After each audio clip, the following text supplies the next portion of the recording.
देखिए, कांग्रेस पार्टी किसी की पिछलग्गू नहीं है और आप खुद जानते हैं और आपने सभी को बताया भी है कि 2011 में जातिगत जनगणना कांग्रेस पार्टी द्वारा कराई गई थी। हम्म। पहली बात। दूसरी बात, यह हमारी पार्टी की बड़ी दूरदर्शी योजना है। राहुल गांधी जी ने इस बारे में सभी कांग्रेस नेताओं से बातचीत की।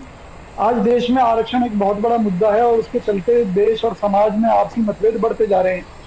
तो उन परिस्थितियों में कांग्रेस की सोच ये है कि जिसकी जितनी भागीदारी उतनी हिस्सेदारी, अर्थात जितनी जातियां इस देश के अंदर हैं, चाहे ब्राह्मण हैं, चाहे वैश्य हैं, चाहे क्षत्रिय हैं या किसी भी जाति से हैं, सभी का अगर एक बार डाटा देश के सामने आ जाए तो सभी को भागीदारी उनकी जनसंख्या के आधार पर दे देनी चाहिए।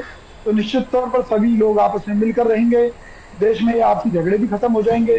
तो राहुल गांधी जी ने जो नारा लगाया है और इस नारे के माध्यम से जाति तोड़ो वैसे देश नारा को जोड़ो, लोहिया जी का था, ये तो ध्यान है ना आपको? ये नारा लोहिया जी का था, जो नारा वो दे रहे हैं। इसीलिए मैंने कहा आप उसको बेहतर बताएंगे कि आप उनके पीछे नहीं चल रहे हैं। जी नहीं, मेरी बात तो सुनिए ना। हम्म। ये जाति तोड़ो देश को जोड़ो की शुरुआत कब से हुई थी? आजादी से पहले से हुई थी, जब कांग्रेस ही थी, कोई और पार्टी थोड़ी ना थी। कांग्रेस के आइडियाज को दूसरी पार्टी के लोग लेकर गए।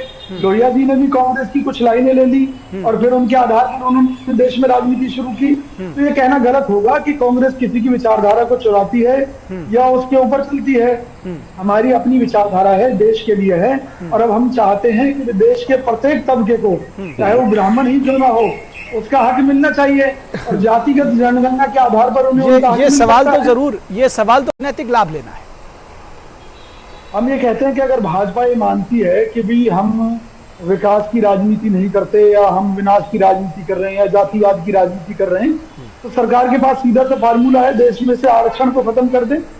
यानी कि भाजपा यही करना चाहती है, आरक्षण को खत्म करना चाहती है, जबकि हम चाहते हैं कि समाज के हर तबके को उसकी जाति की गणना के आधार पर आरक्षण मिल जाए ताकि आपस में झगड़े खत्म हो जाएं। तो भाजपा आरक्षण खत्म करना चाहती है और दूसरी तरफ समाज को लड़ाने के लिए डिसीजन दिया। मैं ये कह रहा हूँ, भाजपा जुमलों की सरकार है, 15 लाख अकाउंट में आएंगे, किसने कहा था? अरे हम तो जातिगत जनगणना के आधार पर चाहते हैं देश के, चलिए आपने कह दिया, उसका हक मिले। ठीक जबकि भाजपा आरक्षण खत्म करना चाहती है। भाजपा आरक्षण खत्म करना चाहती है, आपका आरोप है। प्रवक्ता बीजेपी के पास जाएंगे, धनंजय गिरी। आरक्षण जी जी जी।